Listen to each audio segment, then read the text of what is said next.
कांग्रेस के नेता प्रतिपक्ष उमंग सिंघार और उप नेता प्रतिपक्ष हेमंत कटारे अल्प प्रवास पर रीवा पहुंचे। दोनों नेता ने पत्र वार्ता कर भाजपा सरकार और रीवा जिला से उप मुख्यमंत्री राजेंद्र शुक्ला को हर मुद्दे पर घेरने की कोशिश की। उन्होंने कहा कि राजेंद्र शुक्ला स्वास्थ्य मंत्री हैं, लेकिन वह अपने जिले की ही स्वास्थ्य व्यवस्थाएं सुधार नहीं पा रहे हैं। उनके जिले का एकमात्र सरकारी नर्सिंग कॉलेज अनसुटेबल निकला। सुपर स्पेशलिटी अस्पताल और संजय गांधी अस्पताल में मरीजों को इलाज नहीं मिल पा रहा है। सभी डॉक्टरों ने अपना निजी अस्पताल खोल लिया है। सुबह मरीज सरकारी अस्पताल में भर्ती तो होता है, लेकिन शाम को वह प्राइवेट अस्पताल पहुंच जाता है।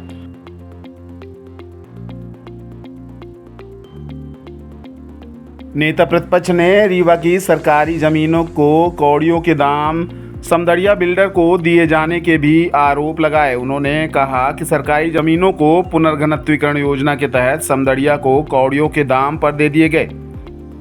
उन्होंने रीवा में बढ़ते क्राइम को लेकर भी चिंता जाहिर की। उन्होंने कहा कि रीवा अपराध का गढ़ बन गया है। यहाँ खुलेआम अवैध नशीली कप सिरप बिकती हैं। इस पर डिप्टी सीएम रोक लगा नहीं पा रहे हैं। मदद के लिए उन्हें उत्तर प्रदेश के मुख्यमंत्री से मिलना पड़ा। उन्होंने अपनी अक्षमता जाहिर कर दी है।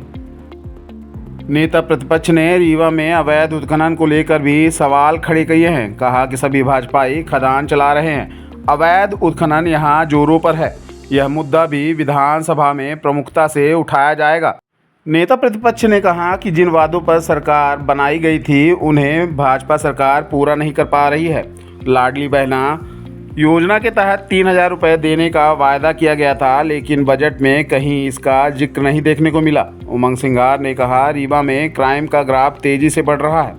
इसे रोकने में डिप्टी सीएम और पुलिस प्रशासन पूरी तरह से अक्षम साबित हुआ है।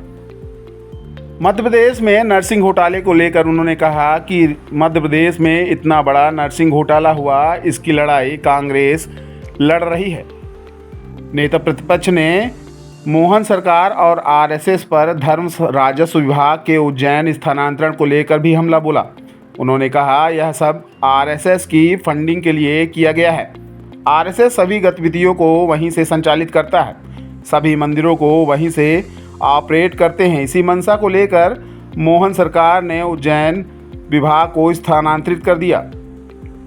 उन्होंने कहा कि अब धर्म की राजनीति नहीं चलेगी। जनता ने उन्हें चुनाव में आईना दिखा दिया है। जिस प्रकार अभी हमारे हेमंत जी ने बताया कि प्रदेश में बीजेपी सरकार कैसे बनाती है, 5 साल लुभाने वादे करती है और आखिरी के अंदर एक वादे पे सरकार बनाने की बात करते हैं। शिवराज जी थे, उन्होंने कई वादे किए, घोषणावीर कहलाने लग गए और शिवराज जी चले गए। उन्हीं की सरकार, उन्हीं के लोगों ने उन्हें यहाँ से रवाना कर दिया। लाडली बहना बेचारी या लाडली बहना मामा को देख रही, मामा नहीं है। लाडली बहना आपको पता है क्या स्थिति है, बजट में कोई प्रोविजन नहीं रहा। यहाँ पर कहने के तो नर्सिंग कॉलेज की शुरुआत भी देखा जाए तो सरकारी कॉलेज से हुई कि जब सीबीआई को पता चला कि सरकारी नर्सिंग कॉलेज के अंदर ही फैकल्टी नहीं है तो अनन फनन में नियम बदल दिए गए। और हमारी इसमें लड़ाई ये है कि फर्जी कॉलेज खोलने की परमिशन किसने दी, नियम किसने बदले, कौन सीटों के नाम पे दलाली कर रहा था, क्या विश्वास सारंग और उनके महेंद्र गुप्ता पे क्यों नहीं सरकार जांच करा रही है, क्यों सीबीआई जांच नहीं कर रही है। जो असली कल्प्रेट है, जिन्होंने युवाओं के साथ, उनके भविष्य के साथ खेला, कई साल परीक्षाएं नहीं हुई, फर्जी डिग्रियां दी गई। और मैं समझता हूं कि अगर फर्जी डिग्री दी जाएगी कोई नर्स को, एएनएम को, तो कैसे एक मरीज का इलाज करेंगे, राम भरोसे आप समझ सकते हैं। तो एक ये मानवीय पहलू भी है और युवाओं के भविष्य की बात है। तो इस लड़ाई को पूरी प्रदेश कांग्रेस, हम लोग सब लड़ रहे हैं, विधायक सभी लोगों ने इस बार मजबूती के साथ लड़ा और इस लड़ाई को निरंतर रखेंगे। क्योंकि इस प्रकार के घोटाले दोबारा ना हो भविष्य में, मैं ऐसा समझता हूँ। एक चीज़ और है कि नर्सिंग के बाद स्वास्थ्य और नशे की बात भी आती है। उड़ता पंजाब पिक्चर देखी, अब मुझे लगता है कि उड़ता रीवा होने वाला है। तो इस प्रकार जिस प्रकार से यहाँ पे कोरेक्स की जो टॉनिक चल रहा है, तो मेरे को बड़ा आश्चर्य हुआ कि लोग शराब के नशे में रहते हैं लेकिन यहाँ कोरेक्स के नशे में हैं। और ये बड़े दुख की बात है। और यहाँ के मंत्री, स्वास्थ्य मंत्री, उप मुख्यमंत्री है, और मुझे जानकारी मिली कि योगी के पास भी गए थे वो कि मदद करने के लिए कि इस कोरेक्स को कैसे नशा को ख़त्म करें। तो मेरे को लगता है कि राजेंद्र शुक्ल जी ने खुद ने बता दिया कि खुद असक्षम है उप मुख्यमंत्री, जो यहाँ पे स्वास्थ्य के हिसाब से और यहाँ की अपनी रीवा को संभाल नहीं पा रहे, दूसरे प्रदेश के मुख्यमंत्री के पास जा रहे, तो बड़ी शर्म की बात है अगर मदद मांगने गए। तो मैं समझता हूँ कि इस पर जो जानकारी मिली है कि शराब से ज़्यादा नशा कोरेक्स का हो रहा है। तो इनके पीछे कौन लिप्त है, कहाँ पुलिस प्रशासन है, कौन अधिकारी लिप्त है जो ब्लैकमेलिंग करवा रहे, अवैध धंधा करा रहे। अगर उप मुख्यमंत्री के ज़िले में अगर ये स्थिति है, तो प्रदेश में आप प्रदेश के उप मुख्यमंत्री से आप क्या अपेक्षा रख सकते हैं, आप समझ सकते हैं।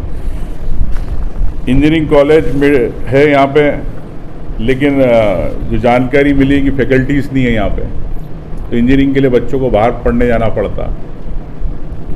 तो सरकार किस प्रकार से असक्षम है और किस प्रकार से यहाँ पर व्यवस्थाएं नहीं करती है और बड़े बड़े वादे करते हैं लोग। घटनाएं कई घटती हैं। इसके पहले भी आपको पता है कि सीधी की है सरकार है और उत्खनन की और सरकार है। माल लूटो, जेब में भरो, जनता से कोई मतलब नहीं। रीवा जिले के अंदर आसपास के जिलों में कई उत्खनन चल रहा है और इसमें कौन लिप्त है, कौन भाजपा के लोग लिप्त है, आप सब जानते हैं। इस पे भी हम लोग आने वाले विधानसभा में इस बात को मजबूती से उठाएंगे। एक और चीज़ है कि विधानसभा हमने भी उठाया था, लोक संपत्ति परिसंपत्ति के अंदर कई घोटाले हुए, हाउसिंग बोर्ड के अंदर हुए। रीवा में भी नए बस स्टैंड को लेकर 80 करोड़ की ज़मीन 8 करोड़ में दे दी गई। पुनः घनत्वीकरण योजना के अंदर बाल भारती स्कूल की 36 करोड़ में ज़मीन दे दी गई, जिसमें कि बाजार मूल्य उसका 200 करोड़ था। ऐसी एक समदरिया बिल्डर है, उन्हें 50,000 स्क्वायर फीट की जगह ऑडिटोरियम के नाम पर जो 14 करोड़ में दे दी गई, उसकी जिसकी 100 करोड़ कीमत है। ऐसे ही बिहार नदी के पास ये 200 करोड़ की ज़मीन है, इसको 65 करोड़ में दे दी गई। तो ये भी एक बड़े मामले है। सिविल लाइन के पास 1,28,000 वर्ग फुट की ज़मीन है, 100 करोड़ में समदड़िया बिल्डर को दे दी गई, जिसकी बाजार मूल्य 400 करोड़ रुपए है।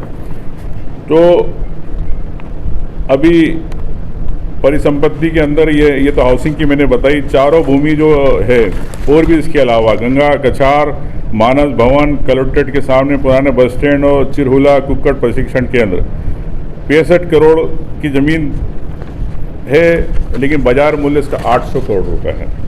तो ये बंदरबाट जिस प्रकार से चल रही है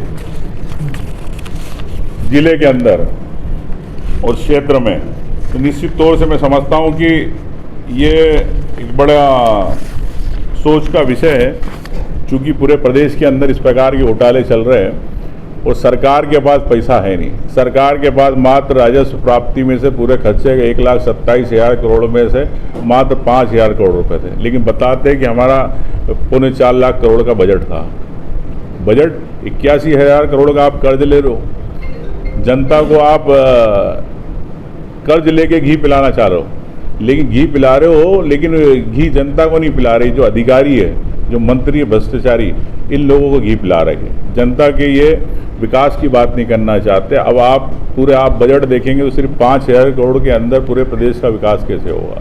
तो ये झूठी बातें करके, ब्रांडिंग करके सरकार चलाते हैं। तो जो मैंने आपको अवैध उत्खनन के बताए, चाहे यहाँ नशे के संबंध में आपको बताया, इनके संबंध में मैं सरकार से चाहूँगा, मुख्यमंत्री से कहूँगा कि इस पर तत्काल इस पर कार्रवाई हो और इन जितने भी घोटाले ज़मीन के इस पर जांच होना चाहिए, अवैध खनन रुकना चाहिए। अपराध जो जिस प्रकार से रीवा जिले में मैं समझता हूँ कि पूरे प्रदेश में 33,621 अपराध हुए, उसमें अकेले रीवा में 24,883 अपराध हुए। किस ओर जा रहा है रीवा के युवाओं का क्या भविष्य है, ये आप समझ सकते हैं। तो ये हमारी सबकी एक नैतिक जवाबदारी विपक्ष के नाते कि हम सरकार को जगाएं। रीवा शहर में इतने सालों से पौधे लग रहे हैं, अभी पौधे लगने का समय है। और मेरे को लगता है कि 20 सालों में करीब 50 करोड़ के आसपास बजट के पौधे लग चुके हैं। और मैं भी रास्ते में जब आ रहा था फ्लाईओवर से उतरा तो पौधे तो नज़ारा दिखे।